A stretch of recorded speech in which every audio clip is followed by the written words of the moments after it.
Today, Nintendo is a juggernaut. Over 5 billion games sold, movie deals, theme parks, nostalgia weaponized, but in the early 80s, none of this was promised. Ooh, I didn't make that jump and neither did Mario. But once upon a time, Mario almost didn't even exist at all. You see, back then, Mario wasn't actually called Mario. He was Jumpman, a simple carpenter. But little did Nintendo know that their beloved character would spark the greatest and most consequential lawsuit in video game history.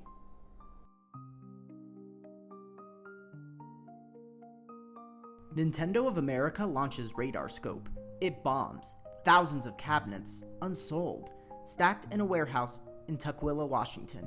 Back then, they weren't legends. They were losers. One bad bet from folding in America. Minoru Arakawa, Nintendo president's son-in-law, calls HQ in Kyoto, Japan, begging for a lifeline. They send code, a weird new idea, something about a monkey, a damsel, and a carpenter. Donkey Kong, Miyamoto's debut game, made to save a warehouse.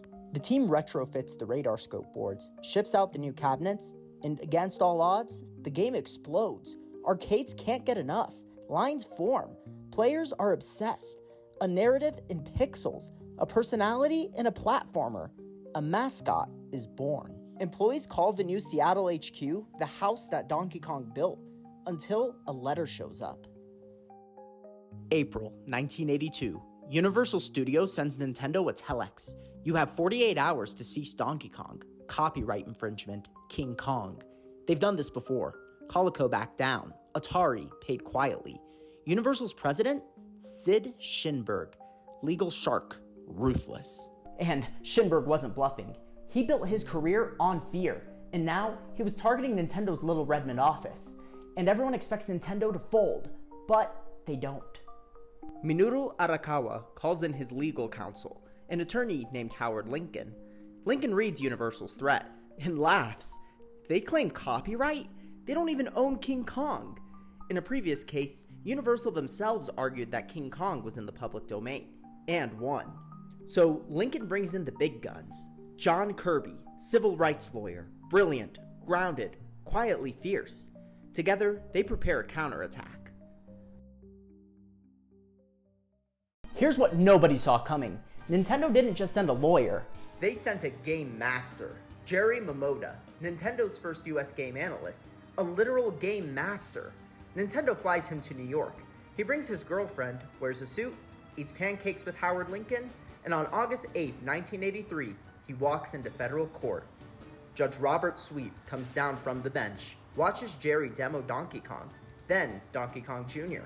Perfect runs, smooth jumps, showcases of originality. The judge nods. Games aren't copycats, they're culture. In the Southern District of New York, Universal brings everything. Team after team of lawyers, but Lincoln and Kirby dismantle them one by one. Universal can't prove chain of title, can't prove confusion, can't even prove ownership. Kirby outsmarts them at every turn. And Judge Sweet, he calls it what it is, an abuse of judicial process. Nintendo wins, and the industry takes notice. To thank their lawyer, John Kirby, Nintendo immortalizes him. They name their newest character after him, Kirby.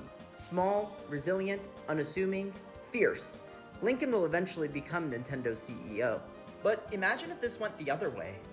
No win, no Mario, no Kirby, no Metroid, no NES revival. Gaming crashes in 1983, and no one's there to pick it up. And that's going to be it for this video, guys. If you enjoyed it, please make sure you give it a thumbs up and subscribe if you want to see more content like this.